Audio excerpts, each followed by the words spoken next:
única empresa portuguesa, que participa no programa DIANA. Portanto, termos apenas um é muito pouco, mas, enfim, os pioneiros merecem uma particular atenção. E, portanto, passo aqui ao Francisco para aprendermos com ele. Obrigado. Obrigado, professor João. Eu faço aqui só a introdução. A partir deste momento estamos a gravar a sessão para depois podermos disponibilizar algumas destas apresentações, nomeadamente da equipa de Diana, e convidaria precisamente o Francisco agora para tomar da palavra. Francisco, muito bom dia. Olá, bom dia. Espero que estejam todos a ouvir-me. Olá, Obrigado pelo convite e pela oportunidade de partilhar aqui alguma coisa da experiência destes primeiros 6 meses. Eu não sei qual foi a magia que aconteceu no processo de 2.600 candidaturas terem sido analisadas e dentre as 15 selecionadas, nós sermos uma, das 74 selecionadas, nós sermos uma delas. E, portanto, não sei muito bem que conselhos dar. O que é que depois da experiência de 6 meses de participação na fase 1 do programa eu posso dizer, e focando-me apenas naquilo que eu imagino que possa ser recomendação minha com base naquilo que experienciei até agora. É importante que as candidaturas seja claro a aplicação no domínio da defesa, mas também, claro, que conseguem vingar comercialmente no mercado civil. No caso da defesa, tentar identificar ou criar um cenário de use case da tecnologia que estão a apresentar que tenha utilidade para a defesa, mas ao mesmo tempo também mostrar que ela conseguirá sobreviver no mercado civil até que possa ser adotado no mercado da defesa, porque uma das coisas que nos é transmitida é que o mercado da defesa é um mercado muito mais difícil do que o mercado civil comercial, que tem prazos muito mais lentos e, portanto, também é do interesse do DIANA, da NATO, que as tecnologias que estão aqui, que lhes despertaram interesse, que se consigam aguentar no mercado até que eles consigam adotá-las. As que são mais desejáveis, penso eu, poderão vir a ser beneficiadas por um Rapid Adoption Service que está a ser desenvolvido, mas que ainda não é conhecido qual é que é o processo que vai acontecer, ou seja, é uma coisa que está ongoing, tanto quanto sei, portanto, é importante que se mostre que também há uma capacidade de atingir o mercado civil para que a empresa se aguente e possa depois vir a ser usada também na defesa. Depois, também é importante mostrar que estão num TRL, num índice de desenvolvimento tecnológico relativamente avançado, apesar de não nos últimos 3, 7, 8 e 9, mas que que facilmente conseguirão lá chegar, que se consigam atingir TRLs altos com alguma facilidade e que a tecnologia seja escalável, porque muitas vezes durante o próprio desafio são lançados desafios de porque é que a vossa tecnologia não pode ir até ali. Portanto, se conseguirem mostrar escalabilidade, penso que há vantagem. E depois penso que é muito importante ter, mas isso qualquer pessoa que está habituada a fazer candidaturas, quer a financiamentos, seja o que for, ter muito presente quais são todos os itens referidos nos challenges, tentar tocar neles todos, na argumentação que se apresenta, e também muito importante, vasculharem bem tudo o que são sites da NATO para iniciativas estratégicas que a NATO tem a correr, que estão a ser discutidas nos fóruns estratégicos, nos fóruns científicos, para ver se conseguem ir referir pontos estratégicos que a NATO está a discutir correntemente, em que a tecnologia vá lá dar algum contributo. Penso que é muito importante também essa parte. E da minha parte, em termos de conselhos do que é que importa estar numa candidatura para fazer a diferença, acho que pode ter sido isso na nossa candidatura que fez com que fôssemos selecionados no fim. Penso que há mais do que isso, obviamente, mas também acho que a minha presença aqui se calhar será mais útil para responder a perguntas que possam ter do que propriamente dar conselhos sobre a forma como devem fazer as candidaturas. Muito bem, obrigado, Francisco. Ainda não está aqui nenhuma pergunta no chat. Havia aqui uma pergunta que eu já respondi, indicando aqui o e-mail que podem utilizar para vos dar apoio. Francisco, não havendo aí nenhuma questão, eu faria já a primeira questão, que era, conhecendo a tua tecnologia, mas que se calhar não é tão conhecida para quem nos está a ouvir, podes só descrever aqui numa frase o que é que a Totex faz, o que é que os vossos serviços oferecem, no fundo, qual é que é o dual use que estão a propor dentro do acelerador? Ok. Nós fazemos radar no chão para monitorização de objetos em órbitas geoestacionárias. E o projeto que nos trouxe à Diana foi a adaptação de uma tecnologia que está operacional e a vender no Canadá, mas que usa uma determinada infraestrutura muito grande, uma antena de 46 metros, e a sua adaptabilidade a antenas relativamente mais pequenas, antenas de 32 metros, como são as que nós conseguimos negociar com a Altice, usar duas delas em Portugal. São antenas bastante disponíveis no mundo inteiro, são antenas de telecomunicações que não são usadas hoje em dia e, portanto, estão disponíveis para acolher outras tecnologias. E, portanto, há interesse, descobrimos nós já dentro do programa, pelo parte da NATO, em que haja uma rede grande do nosso tipo de tecnologia com capacidade para monitorizar no mundo inteiro. Então, o projeto que nos trouxe à Diana foi a adaptação de uma tecnologia que é maioritariamente software, um pouco de hardware também, a uma infraestrutura mais pequena, mas que depois pode ser replicável para uma série de infraestruturas que estão disponíveis pelo mundo fora. Muito, Em termos de explicar o dual use, nós apostamos na questão de comunicações seguras, em termos militares, em cenários de guerra ou em cenários secretos, e atividades que nós conhecemos recentemente na comunicação social, por exemplo, de satélites chineses que se posicionam em órbitas geoestacionárias e que interferem com essas comunicações seguras. E, portanto, foi esse, no caso do use de defesa, foi esse o caso que usamos. O caso de comercial foi, por exemplo, satélites de broadcasting de televisão, ou satélites de comunicações ou de GPS, de referência GPS, que quando interferidos também podem colocar operações comerciais em dificuldades de questão. operações comerciais e, portanto, também têm interesse a nível de Muito operadores bem. comerciais. Se bem que aí também usámos um pouco o caso militar, porque muitas das vezes os serviços que os operadores comerciais estão a prestar, que requerem a nossa intervenção, são serviços que eles próprios estão a prestar a entidades de defesa. E, portanto, no nosso caso, a parte comercial também vai por via da defesa, e que pode até nem desbeneficiar muito, porque em termos de sobrevivência do mercado civil, pode ser um mercado mais difícil do que conseguir ir pelo mercado da defesa. Mas foi assim que explicámos Muito bem. o dual use.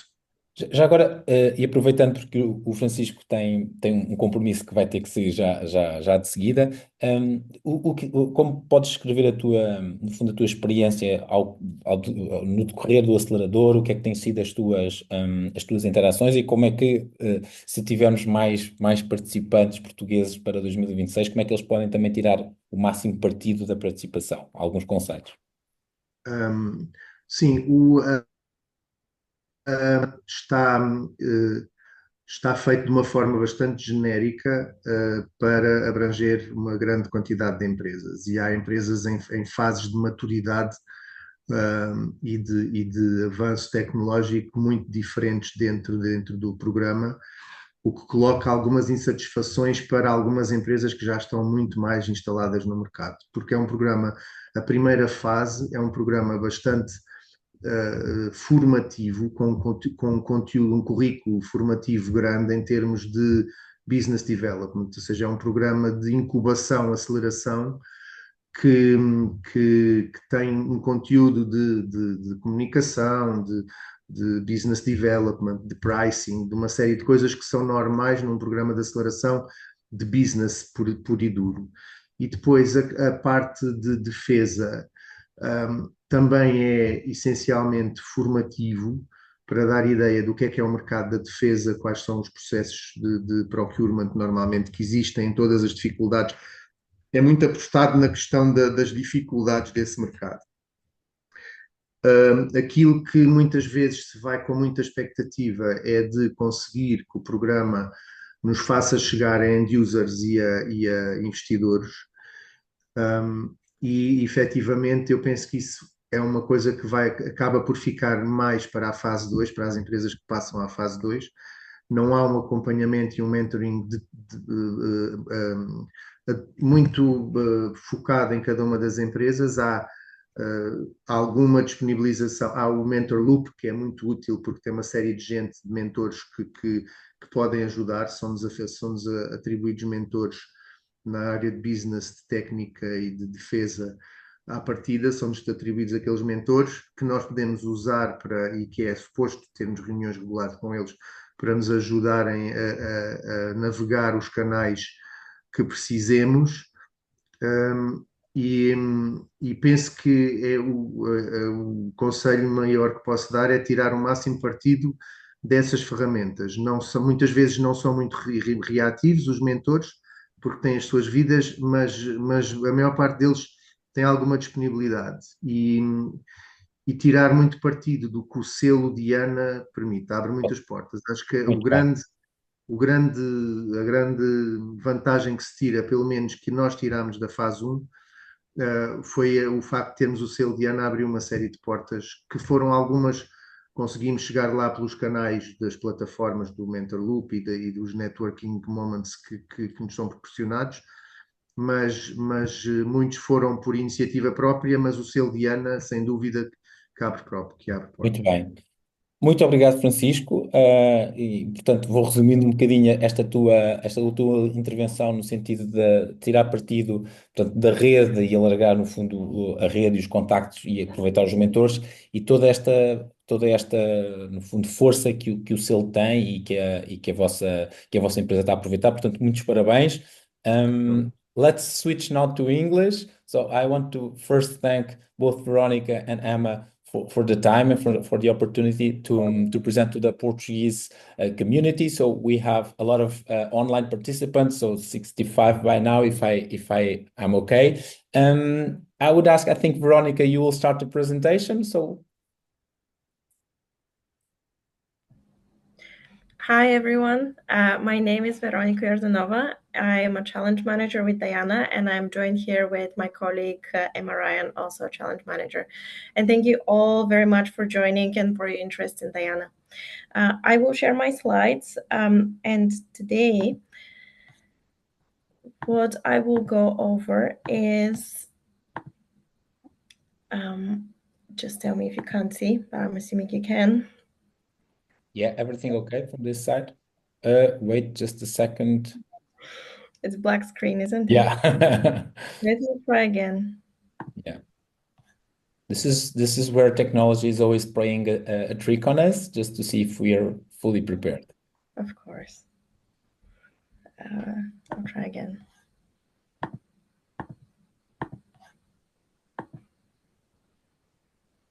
Yeah, can you see? You can see now the presentation mode is okay. Thank you so much.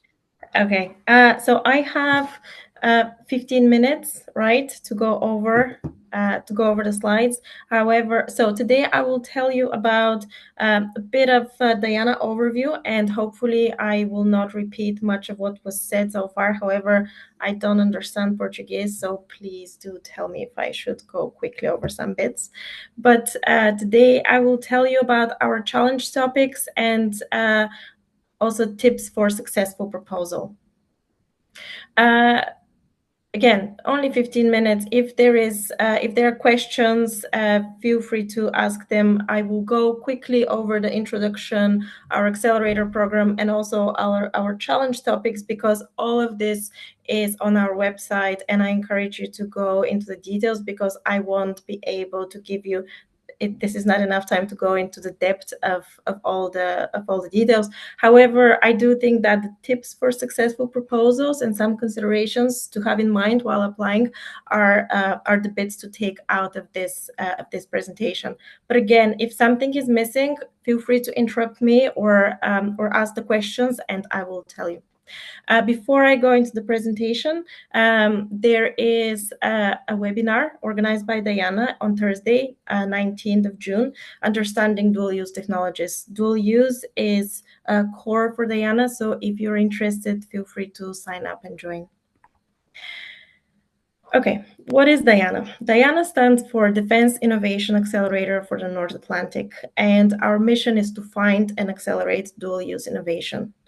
We do this by building a network of innovators, accelerators, test centers, and end users that are solving challenges related to defense, security, and resilience. At the heart of DIANA are the innovators, and DIANA is really only one piece of the puzzle. We are working with a lot of partners, our accelerator sites that are implementing the curriculum across the whole of the alliance. We have more than 180 test centers where you can test and demo your tech. We have mentors and industry and investors that we aim to connect you throughout the program. So what to expect as part of DIANA? During phase 1 of our program. So this lasts for 6 months, and for 2026, the kickoff is going to be in January. You can expect funding of €100,000 that is going towards iterating your solution and expenses associated with participation and operations. We provide extensive networking opportunities with end users, governments, and investors. Throughout the program, we provide mentorship and guidance for technical and business development. There is training as part of our accelerators and testing provided with our partner test centers. And once you finish the program, we hope you stay in our alumni network to take advantage of DIANA's ecosystem even afterwards. Now, our challenge call opened on the 2nd of June. We launched 10 challenges. The challenge call closes on the 11th of July, so you still have a few weeks to apply for our program. Once the challenge call closes, we start the evaluation part of the program, which lasts between July and September. And towards the end of the year, in December, we are going to announce the finalists and start the program onboarding for the start of 2026 cohort in the beginning in January. Right. Our challenges this year, we have 10 challenges. And again, I'm not going to go into the details, but please have a look in our websites. Each of these challenges have a one-pager with a lot of details. The aim is to have a broad challenge call in order to capture a lot of the solutions of the problems that we have identified. So the challenges for 2026 are energy and power, data-assisted decision-making, resilience-based operations, advanced communication technologies, contested electromagnetic environments, human resilience and biotechnologies, critical infrastructure and logistics, operations in extreme environments, maritime operations, autonomy, and unmanned systems. Are there any questions until now, or should I jump into the evaluation process and the tips for application? I'm happy to give you some details on the challenges. However, I do think that it's better to look into the details yourself. Yeah, I think we can continue, Veronica, and then in the end we can sum up the questions. Of course. Okay. Our evaluation process is in 3 steps. So the first step is short form proposal evaluation, where we focus more on the technical details. The second step is a long form proposal evaluation, which is again a written proposal of a few pages, where we evaluate it from different angles, not just the technical, but also end user and commercial and adoption evaluation. And step 3, this is a virtual panel evaluation where a challenge manager, technical evaluator, end user evaluator, and a commercial adoption evaluator all come together. This is the final, and afterwards we have the final decision of the innovator cohort selection. A little bit more details on the proposal components. Step 1, the short form proposals. So this is a one-pager, and the components that we focus on are alignment to challenge, technical approach, technical development roadmap and risks, and dual-use business case. For the second step, the long form proposals, the components are abstract, alignment to challenge, technical solution, dual-use potential and business case.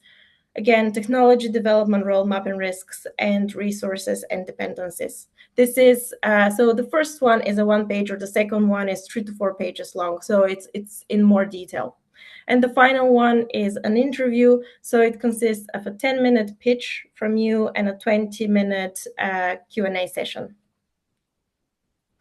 The criteria that we're looking for in your applications for the short form, the criteria is focusing on is technical. So what we're looking for is alignment, validity, feasibility, dual use potential, and coherence.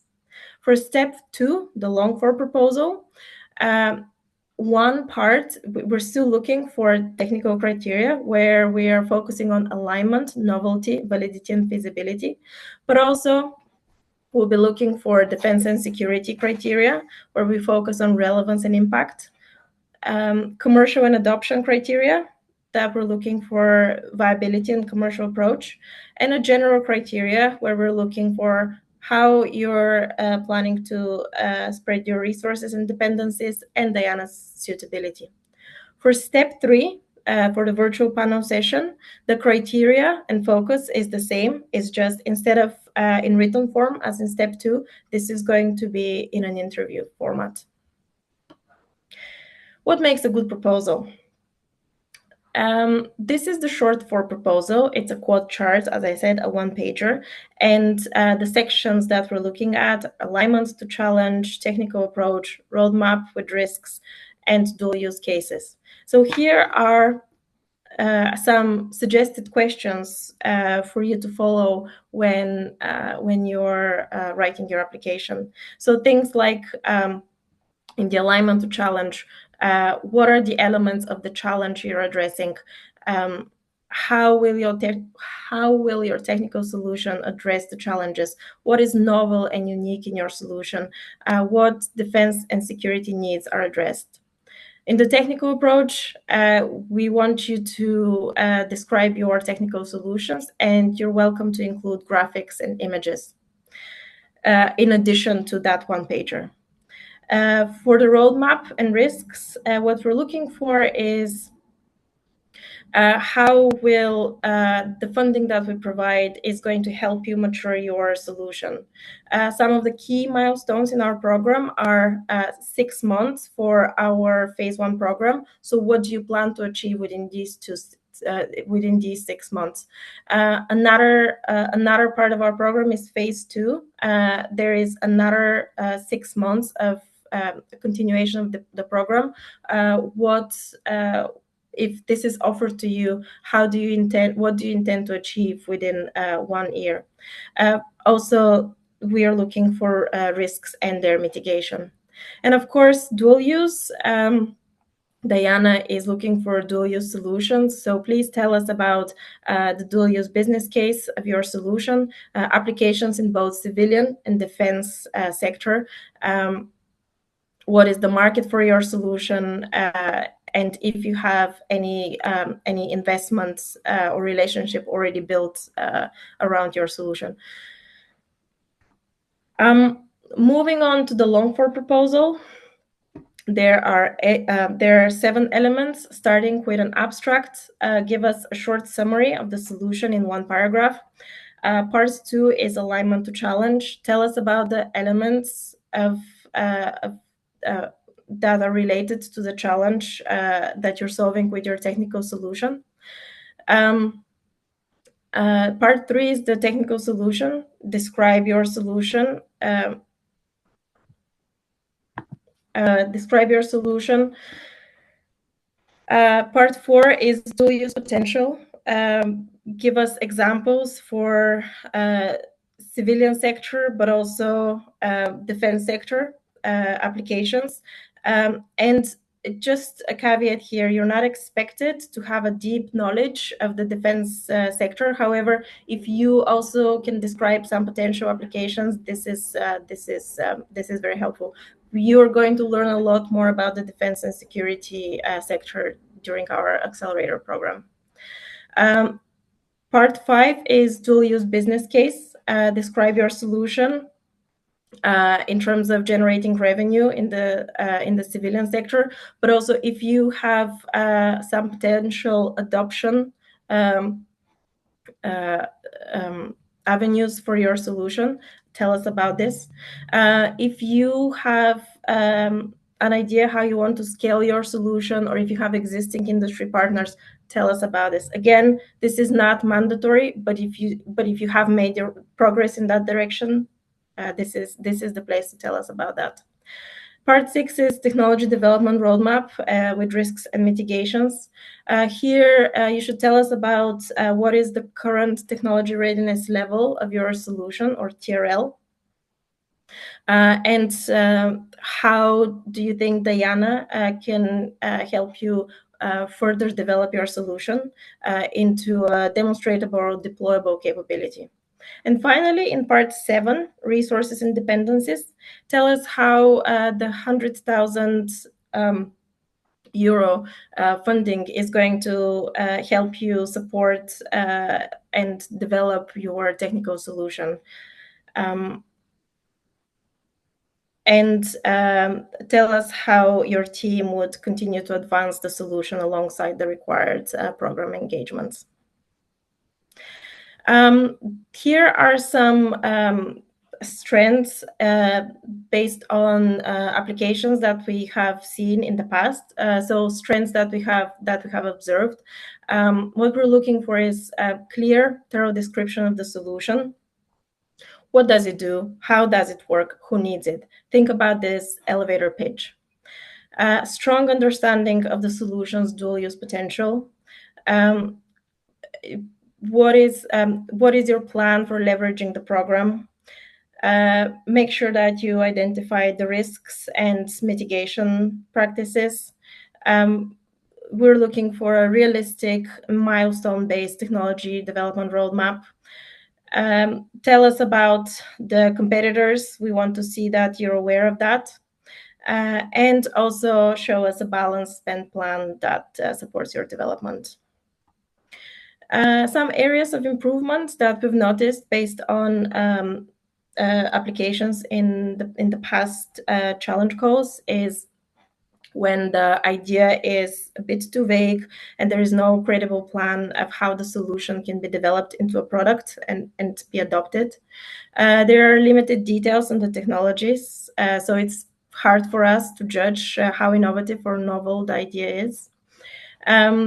Weak or misleading defense and security or commercial use case. There are some risks that are significant risks that are not mentioned. Limited explanation of how the DIANA program will be helpful for your solution. The development map, sometimes it's not realistic. The solution is not distinguished from existing technology, or is not demonstrated to be innovative or disruptive. And again, unbalanced spend plan that is not directly relevant to the DIANA program. And just to finalize with with a couple of details around the application. We will need DUNS or UEI number. So this is for you to apply for the challenge program. So this is DUNS stands for Data Universal Numbering System and is a unique identifier that is a digital footprint for businesses. If you haven't applied for one, please do, and there are instructions on our website. So DUNS is for European companies and UEI is for American companies. But when you apply for the program, you will need to provide this number by 15th of August. So if you intend to apply for DIANA and you don't have a DUNS number, please have a look and apply for one. And finally, please read and agree with our terms and conditions for bidding. If submitting a proposal to multiple challenges, the solutions must be different. So yes, you can submit to multiple challenges, but we're looking for different solutions for each of them.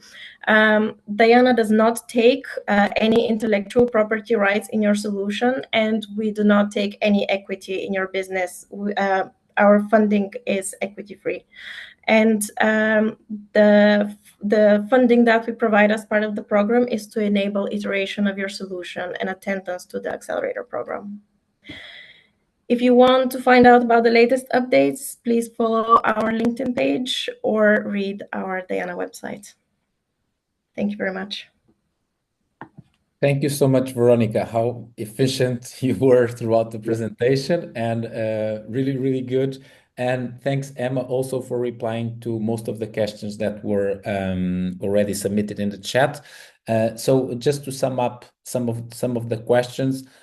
So regarding eligibility, you mentioned that it needed to be incorporated companies, so not universities or NGOs or research institutes. It's already replied by Emma, but just to let everyone know in the audience, also that although it's an individual application, collaboration can be is encouraged, right? So companies can include, let's say, sort of collaboration with other entities, but you have to understand that all these others must meet the eligibility criteria as well. Okay, Emma has replied it, and it's also described in the facts section of the DIANA website. So I think most of the questions have been answered. I don't know if Emma, there's also someone that asked about a previous application last year, if they can apply again. It's encouraged to reapply. There is a question here about the IP. So you can detail your technical solution while not disclosing, let's say, any IP issue or any IP detail that you have. But I think most of the questions have been answered. So Veronica, you'll be able to share a PDF version of your presentation. I've been informed if it's okay from your side, so that we can circulate it afterwards. Let me confirm that. Let me double check on that. Yeah.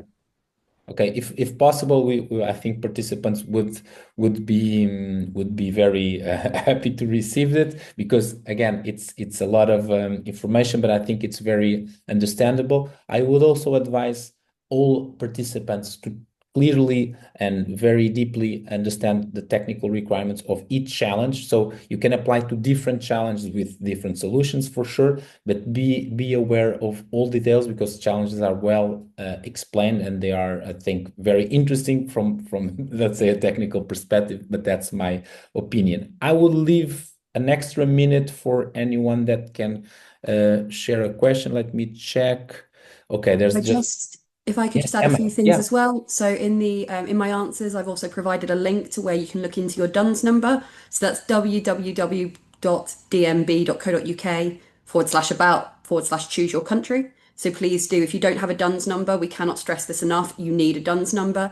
It can take around 30 days to get one. And some countries, unfortunately, it does take longer. So if you do not have a DUNS number, my biggest recommendation is DUNS number. Yeah. The other thing just to note regarding the technical challenges is we have a top level challenge, and then we have an illustrative scenario and some technologies. that is just to prompt thought and to help inspire people. We are not limited to that scenario, nor are we limited to the technologies we detail. We're looking for any emerging and disruptive technology that can solve the challenge we set out. And the scenario and the examples we give are just there to, as I say, inspire thought. So I just wanted to make that very clear. Thank you, Emma. It was clear. Just to reply to Felipe, you just need the European DUNS number. We will also email everyone with the link. There's also the Portuguese one I've posted there, but it's not a long process, but please do it. It's really to not block the presentation. Yeah, I think we have pretty much everything covered. So from IPN side, please contact us at the email address that I've sent, space@ipn.pt. I will be available. Also, people from our team also to help you out. And I know both João and Luís reinforce my appeal to apply, have your application as soon as possible if you have a draft version, so that some support can be given. We would be able to do that. And all the best. Start as fast as you can. The 11th of July is fast approaching, but there's still plenty of time for you to prepare your applications, to be, again, as bold and as detailed as you can be, because the application is in English. There's always this also, let's say, adaptation from what we tend write in Portuguese to what we write in English. If we can help you out with this, we'll be more than happy. I would really like to thank everyone, Luís, João, Francisco, Veronica, and Emma, for your support in this webinar. And to all the participants, be bold, be brave, and let's apply. Thank you so much. Thank you very much. Have a nice day, everyone. Thank you, João, as well. I forgot to mention João from IDD. Thank you so much for the support. Thank you very much as well. I will stop the recording. Thank you.